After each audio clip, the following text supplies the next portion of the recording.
Welcome, everyone, to another episode of the Elevator Show. And I'm going to have to say apologies. If you were waiting for that at the end of the month, this is my fault. I held it back. I told my partner, Chris Mouradian, I said, I just want to wait and see the end of the NBA and NHL Finals. We're probably going to do another one in a couple weeks and sort of like get back on track. But this is the show where we look at who in the respective field, obviously it's going to be hockey and basketball a lot for me, has made a Hall of Fame case and who hasn't.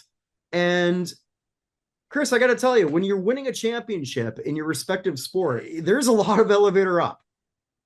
Yeah, that's definitely a big feather in the cap for a lot of these people here. Some it's maybe that last piece of hardware they need to solidify that career in the minds of the voters. Some of them is just the first step on a longer journey, more hardware to come. But yeah, it's definitely that time of year where those trophies start to weigh heavily onto people's resumes. So yeah, exciting stuff.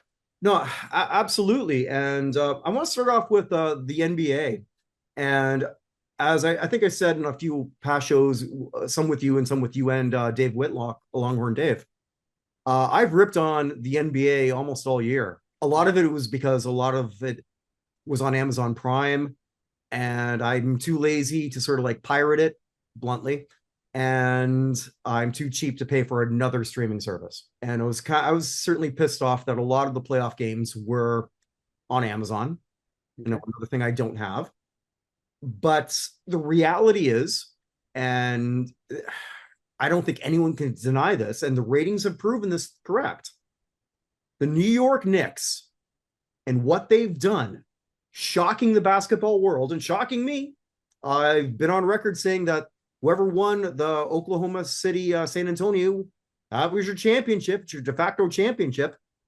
Well, foot and mouth for me, and I'm not the only one. But this is great for basketball. I have two good friends of mine who are big Knicks fans. I've mentioned this before. And for them, they're both around my age in their early 50s.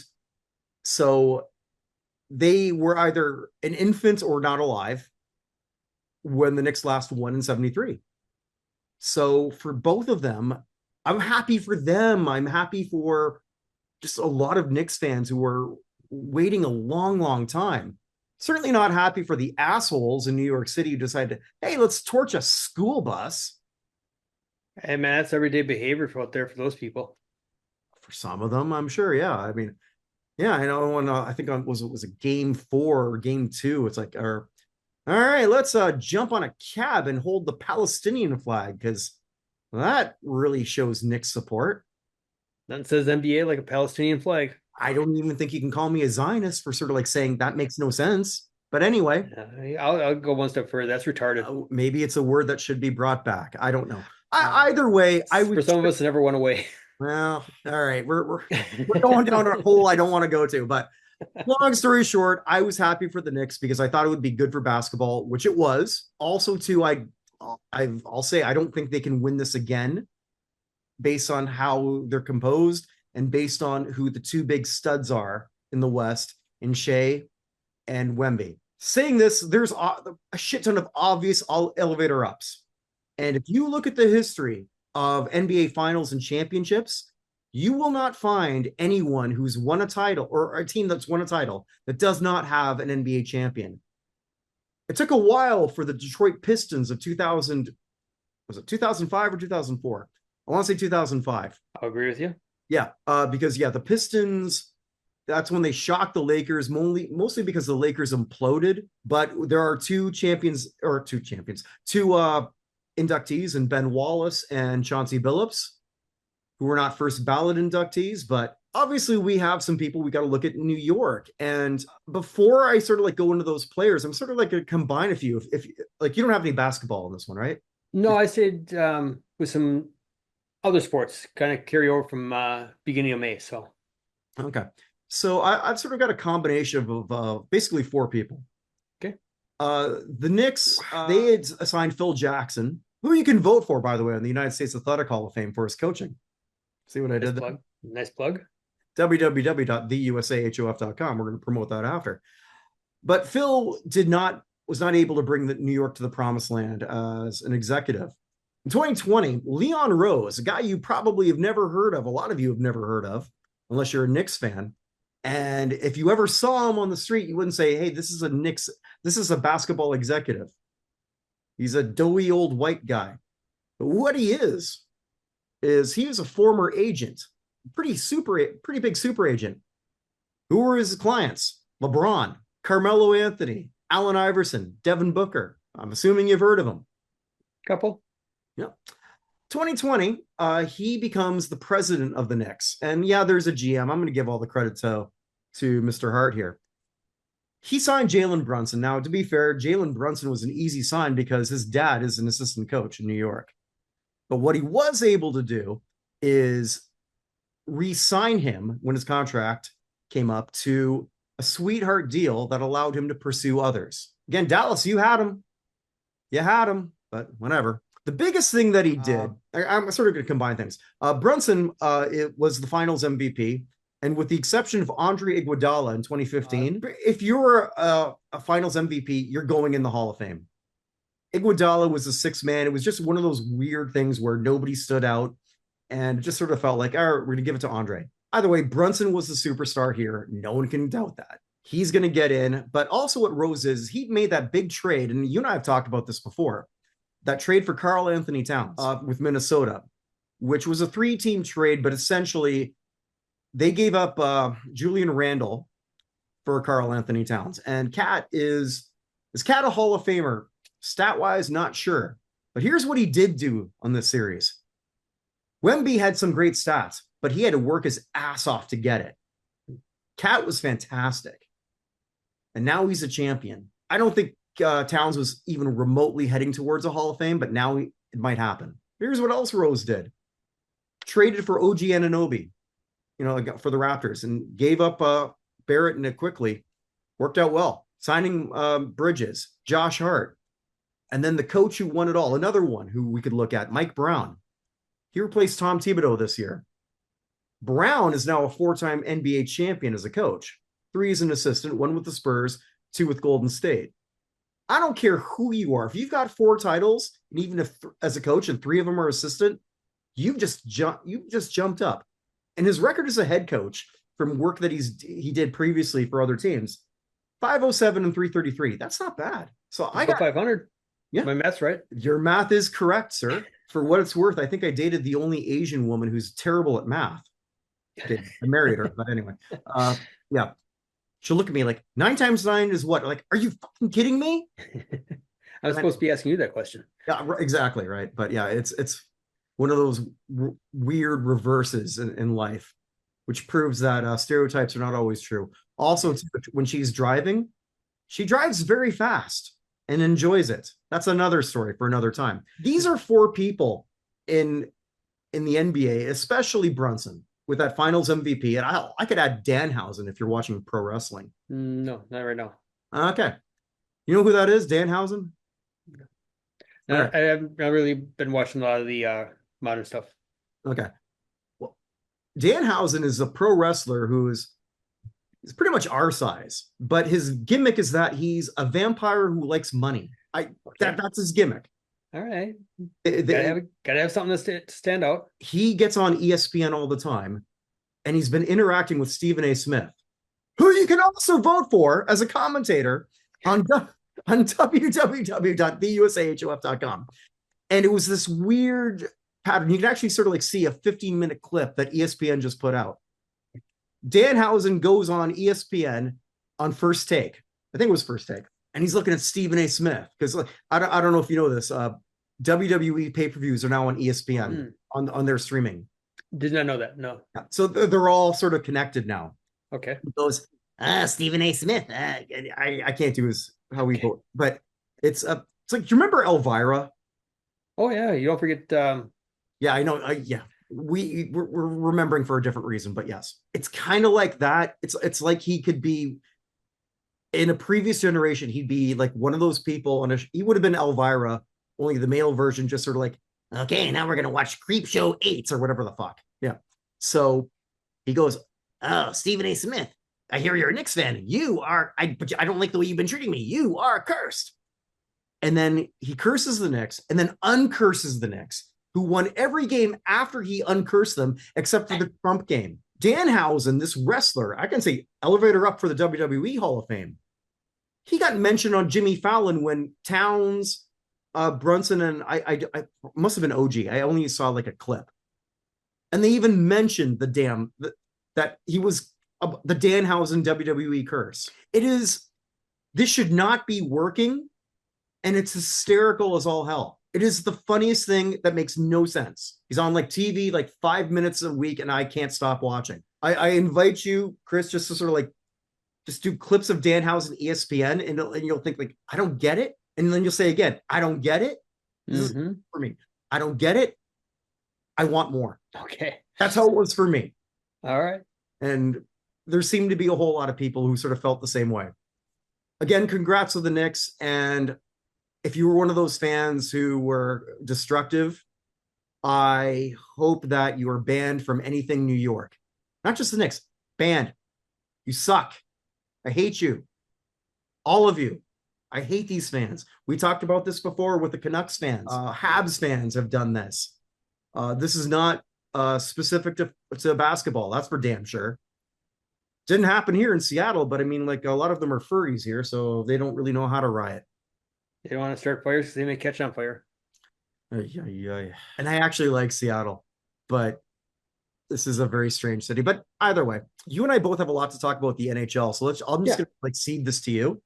Sure. I can the NHL is tough here. Yeah. So I got two that really stood out for me that I thought this was like, big for them, and that is Rod Brind'Amour and Jordan Staal. Yeah. I've been kind of pounding the Brind'Amour drum here for a while now. We talked last night specifically about the Hockey Hall of Fame upcoming announcement. My opinion is that Brind'Amour should have been elected already as a player, and now you add in the fact that he is a cup-winning coach, in addition to cup-winning player, 20th in all NHL history. I think I saw that's won a cup as a coach and as a player, but they only want to do it for the same team. Right, exactly. So a lot of history was made there by him. Even before winning the cup this year, he's been very successful with the Hurricanes, taking them to 3 other conference finals. Unable to get over the hump there at that time, but finally this year they not only got over the hump, but they took home the cup, and no small part to Brind'Amour and his coaching. And the guy's still a maniac out there. You saw him in the locker room after the we talked about that yesterday. It's like, I think that I don't think I'm wrong saying 90% of the NHL players are not as jacked as Rod the Bod. Yeah, I think that's a pretty safe statement there. To the amount of work he puts in on his body, and there's only 2 of us, him and me. So I thought that was huge for him, since he just can't seem to get traction as a player. He deserves to be in the Hockey Hall of Fame. If it's got to be as a coach, so be it. But he belongs at Toronto there. I want to talk a bit more about that if we could. Yeah, for sure, please. Because technically, with the Hockey Hall of Fame, and actually with all the Halls of Fame for the Big Four, they're supposed to separate it, but we kind of know they don't always have to. It wasn't all that long ago, Rudy Tomjanovich got in the Basketball Hall as a coach. He was a 5-time All-Star. He had a hell of a resume as a player. And had he not sort of like got destroyed, I think it was by Kermit Washington. Yep, the punch. Yeah, he very well might have cruised in as a player. Yeah. There's another name that I keep thinking. You and I have never talked about this guy, but Randy Carlyle. Well, defenseman. Yeah. Yeah, I mean, like when we were kids, right? Carlyle won a Norris.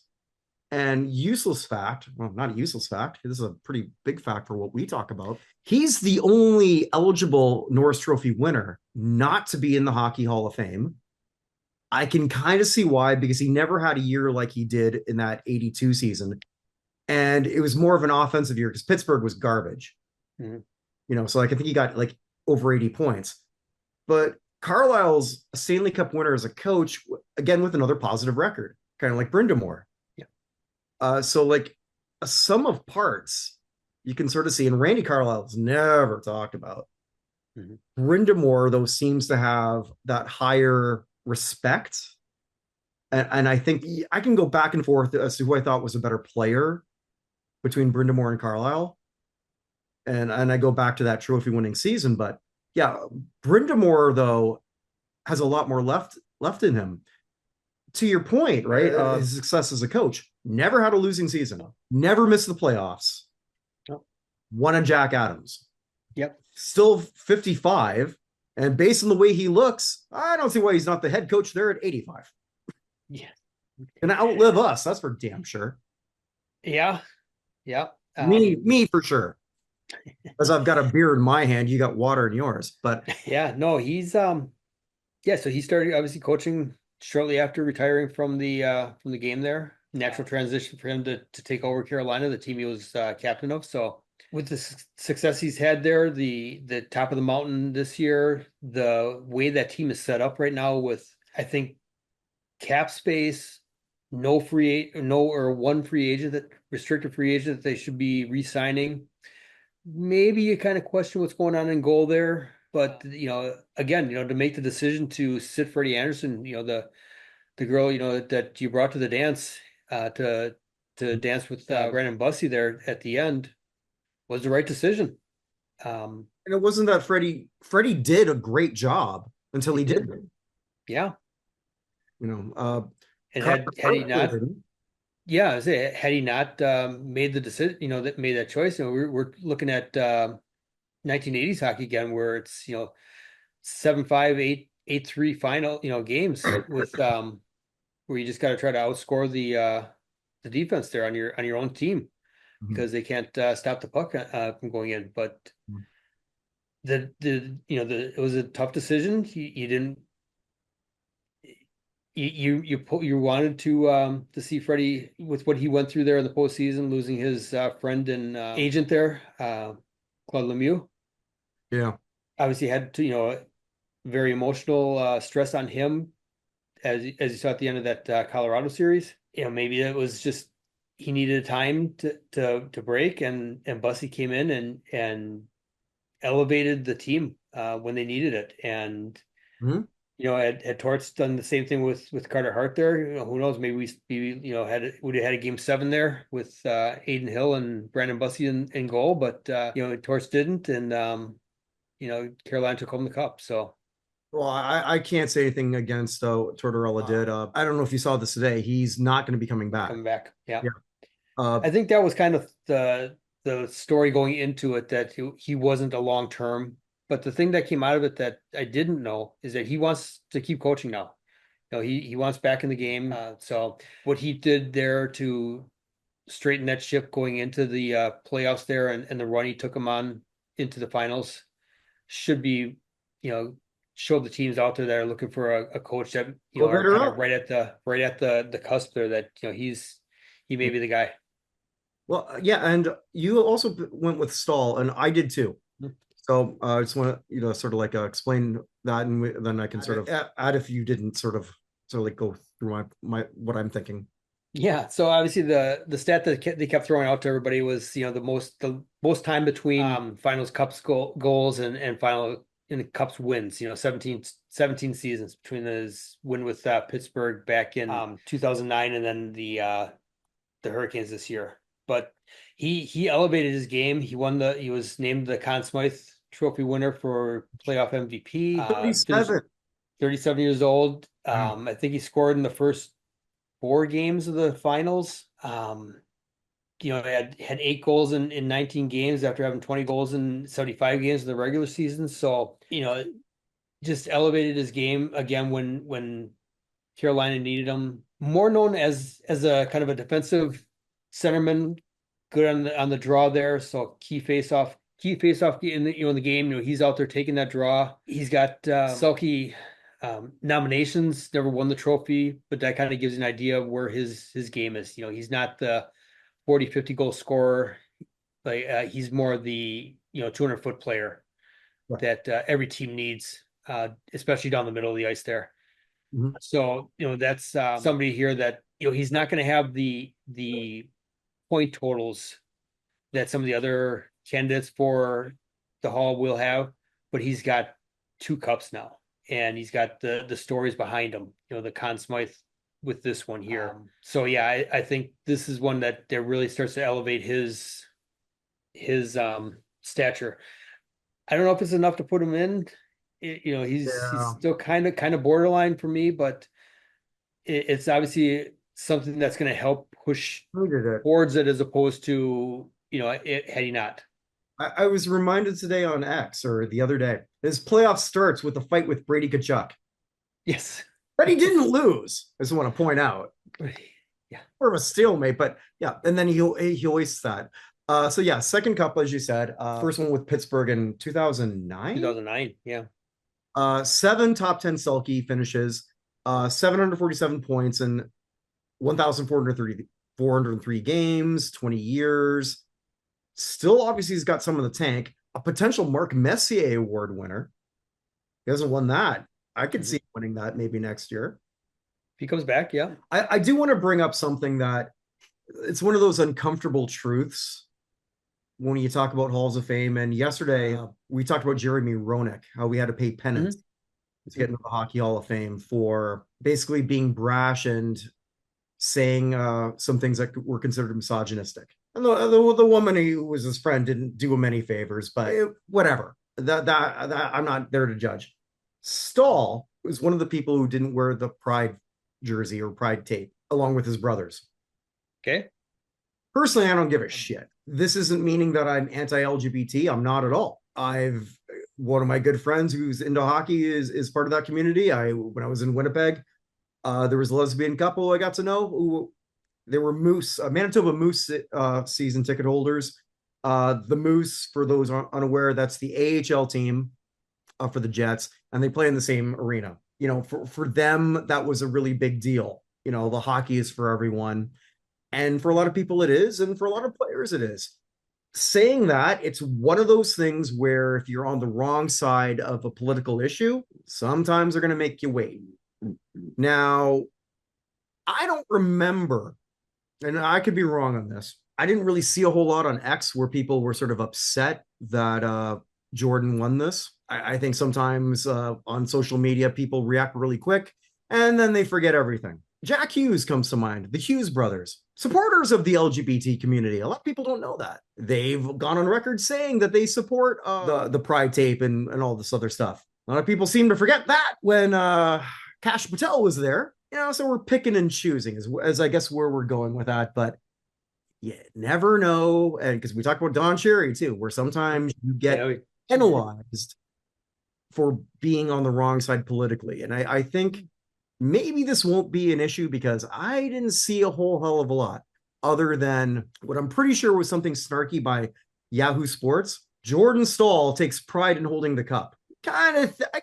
Maybe that's what they meant. Maybe that's what they didn't. Don't know. Probably they did. Either way, for a lot of these players, as long as you're not hurting the team, they're not going to care. And that's what I think on all Big Four sports. Yeah, I mean, to me, it takes more balls to not go and follow the masses on something you don't believe in or something that you're against. So you're more not power to them for that for standing up and doing it on their side. I mean, I hear you, and you're not wrong. I mean, like for me personally, I mean, it's one of those things where I'm not Catholic, I'm not gay. I don't really care one way or the other. I really don't. If it makes some people happy, great. If it hurts some people religious, I mean, I don't get it. But who am I to sort of like say you're wrong? I'm not religious. All I know is if you're not sort of causing issues within your team, I guess it's not really that big an issue in terms of the grand thing of leadership and sportsmanship. Clearly, this isn't. Might annoy some people. I am sort of the belief of progress in a lot of things. I thought when Carl Nassib, when he came out with the Raiders at the time. Oh, yeah. The lineman. Yeah. Defensive lineman. Yeah. Nobody cared. He played for 3 more years after.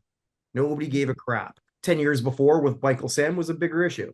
But at this point, I don't think anyone, I think most people don't care if they have a gay teammate. I really don't. I think it's the other issue with what pride might mean to some people. This is a road I don't really want to go, but I'm only going there because I think it's possible that some people in that Hockey Hall of Fame room might have an issue with that. If it wasn't for that, I wouldn't bring it up. Sure. That's good. I mean, it could be. It obviously shouldn't be, but we'll see in but a few years after he retires. I mean, like I said, I mean, I didn't see a whole lot of people making snarky comments who were part of that community. So yeah, I mean, I didn't go out and look for it. I didn't look for it either, but I mean, like you're on, I'm online. Granted, maybe if I would have looked for it, I might have found it. Yeah. I got another player on that roster okay. that I think. I got one more hockey, but it's not with the cup here or anything like that. So I'll let you. Yeah.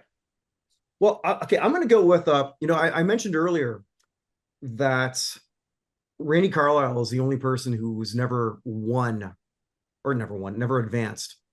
The Hart Trophy's got a couple of them because of the World War II era, where some of their parts didn't sort of equal. But Taylor Hall won the Hart in 2018, and he's never been close since or before. Now he's a champion, and he wasn't a Phil Kessel, with Vegas. He played a very big role. He's found a new home. Yeah. He fits here. I think Taylor Hall needs this because a lot of time you're a Hart Trophy winner. Okay, it's like sign you up for the Hall. Pardon the pun here, but I think this was big for him. No, I see that. That makes a lot of sense. As you said, the Hart Trophy, the MVP of the league, regular season MVP. So clearly, I mean, he came in the league with Tyler Seguin. I think they were it was Tyler, first and second overall. So that was kind of the debate going in. I think Taylor ended up going number 1 to Edmonton, and that was when Edmonton had the ton of the first round picks, but they really just kind of spun their wheels because of the Nail Yakupov pick just really bombing out on them. They it's the only time you and I will ever bring up the name Neil Yakupov. Yeah. So and also why they fucked around with the lottery, because that Edmonton kept winning the lottery, so they had to make it difficult. You can't win it more than once in a row or one time or whatever. And flat talent, they still never won it. Yep, still haven't. Yeah, they got the 80s, and the 80s were great, but what have you done for me lately? Flying to Edmonton, because I think you and I should go to the World Cup of Hockey, which will be at Edmonton, Calgary. Oh yeah, you mentioned that a couple weeks back. Yeah. When you fly into Edmonton, it's got the City of Champions there, which for the Oilers and the Edmonton Eskimos, now the Edmonton Elks. Yeah, maybe not so updated. Maybe it's got to be updated a bit for City of former champions. But anyway. Okay. No, I like that. That's Taylor Hall. It's a nice addition there. Okay, you got some more hockey, and I got some more hockey. Yeah, I'm gonna go across the pond here. Yeah. Get a Russian here? What the hell? In a way, yeah. Bob Hartley. Bob Hartley announced his retirement as a head coach. So a name that you probably forgot about, because he's been coaching overseas since 2018. So he had a good NHL career, coaching career. Won a cup with Colorado, the Ray Bork Cup. Remember. Then and then got shown the door a couple years later. Went down to Atlanta. Didn't really have the same kind of success he did with Colorado, but still had winning seasons, 241 seasons there. Only made the playoffs once, and then was shown the door. Went over to Switzerland. Won a National League championship there in 2011, 2012. So you have him winning championships in 2 different leagues. This league's pretty sweet, actually. It's a solid league. Yep, the National League. Yep. You wouldn't think that, No, but you get talent that comes from the NHL. You get a lot of local talent that maybe got passed over in the draft that are still trying to prove that they're capable. But it is a solid league. It's not it's not anything to sneeze at. So won a championship there. Came back to the NHL with Calgary. Modest success there, a couple seasons. 140 win season, made the playoffs, but overall wasn't the greatest of time there. And then went over to Russia, and in Russia there, he's won. They have the Gagarin Cup, which is their Stanley Cup equivalent. Yeah. He won that twice, including this past season with Locomotive. So you have him winning the championship in three different leagues, three different styles of play, really. With the NHL play, the European Swiss play, and then the Russian league play, which is kind of comparable to North America. It's still got a lot of European influence with it. So over 600, almost 700 wins combined through all his different stops here. 4 championships. We talked about the builder category last night when we were talking at the Hockey Hall of Fame Yeah. and how there wasn't really anybody that kind of stood out. Maybe Bob Hartley does, next Good year. one. Yeah. Not on my radar. Is he in the IIHF? Because I guess he might qualify for that now. Not according to any of the pages I've seen here. So, maybe something that because he was still actively coaching that they were holding off on any kind of consideration there. But also did win the President's Cup. So he does have a one of those as well on his resume. So Why do you do that? because we all know how important that is. Yeah, it's important. I got 3 more hockey. Okay. And then maybe I'll just sort of like pass you because I only have 2 baseball down after. Yeah, I got 3 more ups and then 3 downs for baseball as well. So Okay, so I'll do the rest of the hockey and sure. then you do your ups and then Okay. do your ups and then actually just do the everything you got because Okay. we might When we get into baseball, we maybe yeah, we might overlap. yeah. I also believe in award season in hockey. Mhm. I mentioned Randy Carlisle with the Norris. Well, Zach Yep. Werenski just won his first Norris. Yeah, you And did. unlike Carlisle, it's not like he hasn't been a contender before. He was the runner-up the year before. Long story short, again, with what I said with Carlisle being the only one eligible not to win it, you win the Norris, it's almost like a carte blanche. You're going into the Hockey Hall of Fame. And Columbus is only getting better. Werenski's getting his due. I like seeing it. Mhm. My other one is something I'm pretty sure you mentioned this guy before, Nick Suzuki. I don't think I mentioned him. Oh, you Maybe meant you it did. was Cole Caulfield. Okay, cool. Yeah. Yeah, okay. All right. So Suzuki won the Frank J. Selke. Uh, Yes. Saw so that. and this is one of those awards to me that when they first brought it out, I think a lot of people didn't get it. Like, because this came out in 1980 when I would have been 8 years old, and I don't think a lot of people cared. And I think a lot of people now more understand the value of two-way hockey, or just the casual fan and everything. So this is huge. And also, I looked this up. He is the 4th winner to have at least 100 points. The other one's Doug Gilmour and Sergei Fedorov twice. That's pretty sweet company. He was also 5th in Hart voting. 26 took the Habs to the playoffs. I like his future. And the other one is super simple. He's already a Hall of Famer to me, but now I think he's eliminated all debate on first ballot. Andrei Vasilevsky winning his second Vezina. One thing Okay. I didn't realize, so I looked this up today. Out of the last 9 seasons, he's finished 6th or higher for that. That's pretty goddamn sweet. So 2 Vezinas, two Stanley Cups. He's got nothing left to prove, and he's still in his early 30s. Yeah. So there's still more road ahead of him there. Yeah, yeah. So I'm just gonna keep that pretty sweet, and I will see what you got. Yeah. Just one more thing on Zach Werenski. He was part of the U.S. Olympic team that won gold this past February too. That's So true too. Yeah. yeah. So he's Very got that. emotional. Yeah. Yeah. He Very, remember him with having the assist on Jack's goal there at the end. So yes. Good point. Yes. I'm glad you brought that up. I know you just couldn't wait. No, no, no. Well, yeah. I want to say I'm over it, but I never will be. No, I get it. 2010 still kind of sucks too. So God damn it, the way things are sort of going on, I can't get a gold medal. I can't get a team in even the Stanley Cup Finals. As a Canadian, like my God.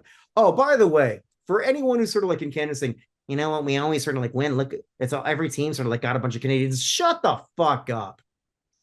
It's sort of like the same thing. Like if you were an American, it's like, oh, we have most of the things in the Toronto Blue Jays. They're all American. Shut up, too. It's not the yeah, same. how many Canadians are in that Toronto Raptors roster? Yeah, it's an American championship.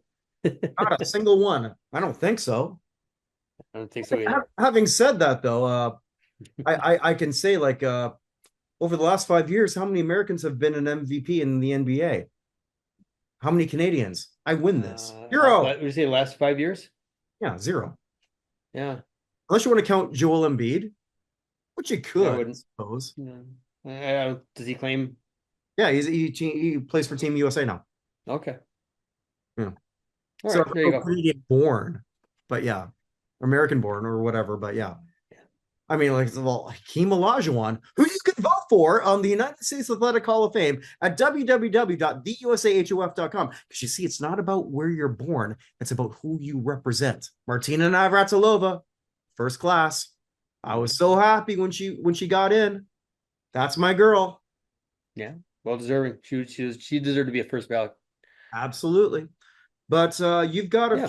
few So other sports. yeah, we didn't have a show dedicated specifically to May, but I wanted to recognize some of the accomplishments in May because it's just such a big month for sports. Starting off with the Kentucky Derby. Okay. So back in early May, we had the Kentucky Derby horse. Golden Temple was the winner this year, and Sherry DeVoe, the trainer, and Jose Ortiz, the jockey. You pretty much you train a Derby winner, you ride a Derby winner, you're kind of on the radar at that point. Okay. So this was Jose Ortiz's first Derby win. He's won all three of the Triple Crown races now. Actually did win the Belmont this year as well. They elected not to run the Preakness with Golden Temple, to rest it up. It's a choice. It's disappointing because you knew right away that there was no chance for a Triple Crown this year, but 2 out of 3 and convincing wins in both. Over 3,000 horse racing wins for Ortiz. Wow. Younger still, 32 years old. And Yeah. this year he did also have the Oaks Derby double. So he won the Kentucky Oaks, which is run on the Friday before, which is the ladies' day race, so to speak. It's the fillies that run. Okay. So it's a big event. It's not as big as the Derby, but it's a very important race. He went back to back this year with that too. So he's got that going from. And then obviously Sherry DeVoe, the trainer, first Kentucky Derby win, first female trainer to do that. So you are now having a lot of firsts attached to your name, to your career there. That is going to carry weight when you start looking at halls of fame. So congratulations to both of them. Another event which obviously is big in my world, that's the Indianapolis 500 at the end of May, and we had first time winner there, Felix Rosenquist, with just an amazing final lap, running his teammates side by side there for nearly 2 miles until finally pulled away going into the turn 4 there. Drafted up on David Malukas, who looked like he might get his first IndyCar win of anything in any race, but Rosenquist was able to inch ahead there and win the closest Indianapolis 500 in race history.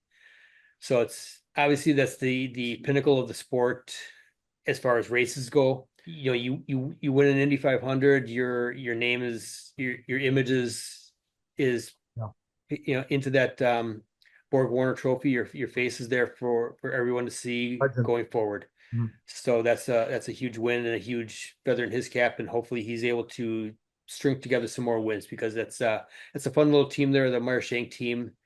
They're not one of the big three with Andretti or Ganassi, Penske, or even Arrow McLaren. So nice to see the kind of like a mid majors, get the win there. And then my final one is good old boy Sean Strickland from That's right. Yeah. the UHF. I'm sorry, the UFC.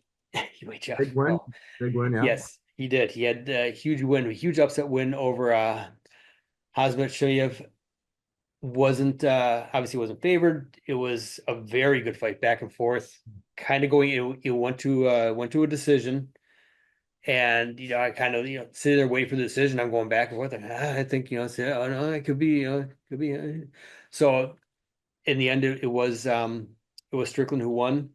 It was his second title reign as the middleweight champion, and you're able to win the title back. That's usually something that pushes you up and Yeah, over the very good one. finish line for a Hall of Fame there. So Mhm. good on him to go in there, fight his fight, take the fight, take the fight to him, absorb what he had to absorb, and just be able to come through at the end there with a very close decision. But again, one that you could say could have gone either way, went his way. So congrats to him.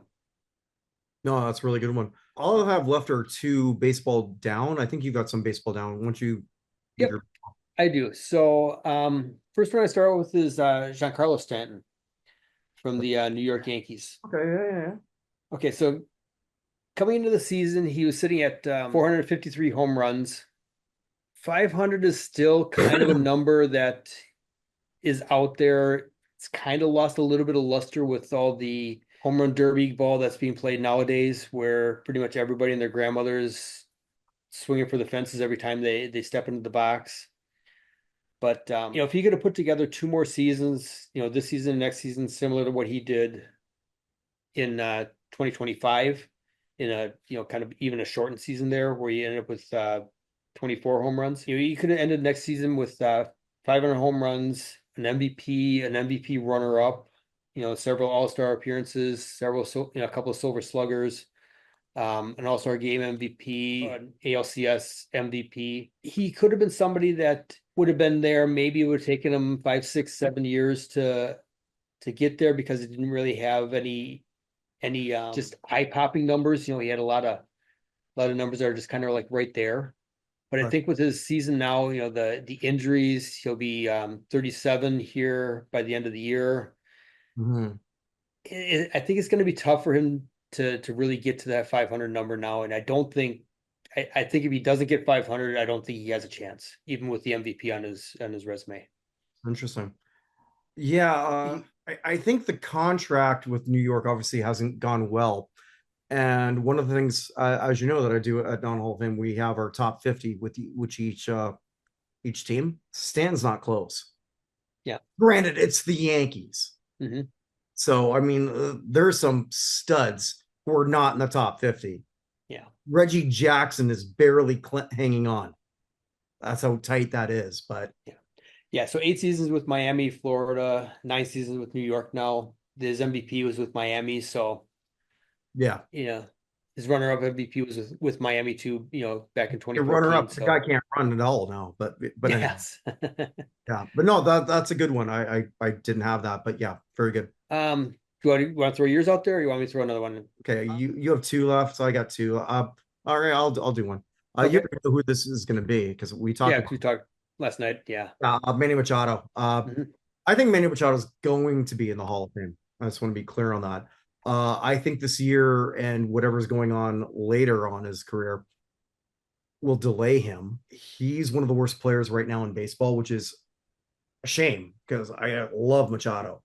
I absolutely love him. Holding back the Padres, his overall jaws and advanced numbers are great. I think he's going to get into the Baseball Hall of Fame. I think right now what's going to happen is the pattern he's going on now is going to see how far he has to wait. So yeah, 614 OPS for an everyday player, Yeah. not good. Yeah, not at premium position for offense that And out of third base nowhere, is. and Yeah. out of nowhere. I mean, it's Mhm. it's not like he was terrible last year. There was, No. but he's 34, and you can have your fallback year and then come back in your Mhm. 30s. It ain't typical. Yeah, not at that age. Yeah, that's gonna be tough. I hope he pulls out of I whatever. love Machado. Yeah, yeah, it's the same. No, I enjoy him.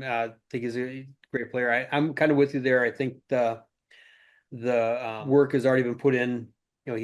He's got enough, I think, to get there as it is, especially when you start to compare him to other third basemen. Current third baseman, the only one that kind of comes to mind that maybe is somebody he could be competing with when that time comes is Nolan Arenado. As far as comparing numbers, who's more deserving. But Yeah. no, great player. hopefully he figures it out because a negative 0.6 WAR for the season here, that's ugly. Yeah, I think it was Made the Cut who sort of like was analyzing basically he's not even his stance is different, the way he's choking the bat's different. Yeah. And obviously he knows better or he's hurt, which is Either or could be. Yeah. yeah, it's not typical to sort of like change all those things at that age unless you think you have to. But anyway, what do you got next? Yeah. So next one, another disappointing player here. Not quite as bad, but from where he was and where he was kind of expected to go. And that's Gunnar Henderson from Baltimore. Okay, interesting. So yeah, Rookie of the Year in 2023, top 5 MVP in 2024, All-Star game, Silver Slugger in 23 as well. 2025 is still a very good year. 5.4 WAR, 274 batting average, 17 home runs. So the power numbers were down, but still respectable. This year though, he's only hitting 227. He's OPS is down to 715. Still a positive WAR player, which maybe has a little bit to do with the power number. Still 14 home runs, but I'm hurt.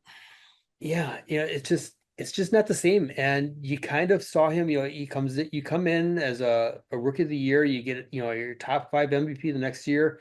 Yeah, a little bit of a step back the following year, but this year, it's a really big step back, and you don't like to see that with a young player, especially one that came in with the fanfare that he did, and the way Baltimore was kind of building around a bunch of young players there. Hopefully he figures it out, turns it around, and is able to start moving forward here. But it's kind of one of those that it's like what's going on here? Why are your struggles here so much? And you just wonder if too much of this in the head about the power numbers, being down the previous year, if there's more of a focus to try to bring those up this year or what. But yeah, it's just something's not quite clicking right there, and hopefully he's able to turn it around because he was on a good path there to start his career. So, but 25 years old, a lot of time to figure it out. The talent obviously is there. It's just a matter of kind of getting the things back in right order there for him. Yeah, well, no, that's a good one. While I think, so for my final guy, while I think Machado's still going to get in, somebody who another really love watching him play. I'm going with the Phillies and Trea Turner. It's like he's my last one too. But you're allowed, okay, yeah. Yeah. So I was like, what the hell's happened here? Yeah. So he's got the most at bats right now, which is fine, but not when you have a 595 OPS. Yeah. What last year he was great. Mm-hmm. Top 5 MVP last year. Yeah, which was the second one where he finished 5th. Stalled at 41.5 B WAR. I know that sometimes people look at the WAR and say, like, you know what, that's a flawed stat. I can agree with you on a lot of that. What I can't agree with is a lot of the people who are voting are thinking that very thing. And what he's doing right now is not good enough. Well, amazingly, the Phillies they're doing way better than I thought they would. Mm-hmm. I thought the Philadelphia was going to regress. I thought San Diego was going to regress, but I didn't think it was going to be because of Machado. Yeah. I thought it was going to be because I didn't think their outstanding bullpen depth couldn't replicate. That wasn't the case at all. It was Machado, and it was just a big reason why they stink. But yeah, it's interesting. Interesting, we both came up with the same guy. And I like Trea. I hope he sort of like turn this around. It's again, it doesn't happen in your 30s that often. No, he'll be 34 here in a couple weeks. So, or I'm sorry, 33 in a couple weeks here. The one thing that really stands out, last year he had 107 strikeouts the whole year. It's 639 plate appearances. Yeah. 313 plate appearances so far this year, 71 strikeouts. That's not usual. Something's really off there. Almost 100 points lower on his batting average than what he finished with last year, 304 to 216 right now. Yeah, no, and he's not getting on base even Winnie. He's not getting on base in terms of what do you want to say? Yeah, he doesn't get on base either. Yeah, never really a huge walk drawer, which you'd kind of wish he would have been with his speed, but yeah, on base less than 300, so Less less than than 275. Yeah. yeah, it's well, we'll see what he can do. Well, I guess that sort of brings everything to a close. We're going to try to do this a lot quicker for the next couple of weeks. So I think we're going to be doing a lot more deep dive in baseball. I got a couple who I sort of left off for this sort of purpose. But as Chris and I sort of mentioned, we're really promoting hard the United States Athletic Hall of Fame. This is year 4. You can vote at www.theusahof.com. Athletes, coaches, contributors, and commentators. And I can't stress this enough. All of you decide who gets in. This is a pure fan vote. It's all up to you. Yeah, and we tell you at the end, we give you the running order from top to bottom. Mm-hmm. We don't hide anything. My only tip to you, if you haven't voted before, go through and look at everybody first. See who's all out there and start to make a list of who you want to vote for. Because otherwise, if you start going through and just voting, you're going to use up all your votes before you're done with page 2. Yeah. It's so easy to do that. Well, you can go back and delete a delete a vote, but yeah, it's not typical. But yeah, take a look at all of it, especially with I think you and I were talking about that the other day. The commentators, it's like, oh my God, it's so loaded because it's our first one. Yes, exactly. Yeah. So like the coaches, contributors, and athletes, we've already had 3 classes. So a lot of the big names that you would thought, where are they? They're in the hall already. So yeah, absolutely. The 100 and so that are on the ballot this year, there's a case for every one of them that you could vote for them. There's no And it's no covering, wrong choice. I believe, this year 19 sports. I think that's, yeah. I remember you saying 19 before. Yeah, so which is crazy. That's also a record. We've added some. Well, yeah, there's some people who were part of sports that you wouldn't even think of. And the other thing I also sort of encourage, if you're sort of looking at this and you're thinking, why is so and so on there? Take a Google thing on why this man or woman is, and then you'll see why they're on this list. Yeah, like I said, there's no wrong choices. Doesn't matter who you vote for. You're picking the right candidates there. Absolutely, and that's sort of the beauty of it. Will we be surprised? Yes, we're surprised every year, but that's the beauty of it. And that's the fun part about sort of sports debates and bar debates. That's what we do here. Check out everything else that we do here at nonhalloffame.com, all the other shows that we're doing. And with that being said, wherever you are, wherever you be, make today count. As Winnie says, what's that, Winnie? Winnie? Yep. Yep. She says it never comes again. She's really not good at sort of the camera. We try, but Winnie. She's got other talents. No, she really doesn't. I'm trying here. Come on. Yeah, she's a sweet little dog, but there you go. That's a talent. yeah, there's that. All right. Take care, everybody. Good night.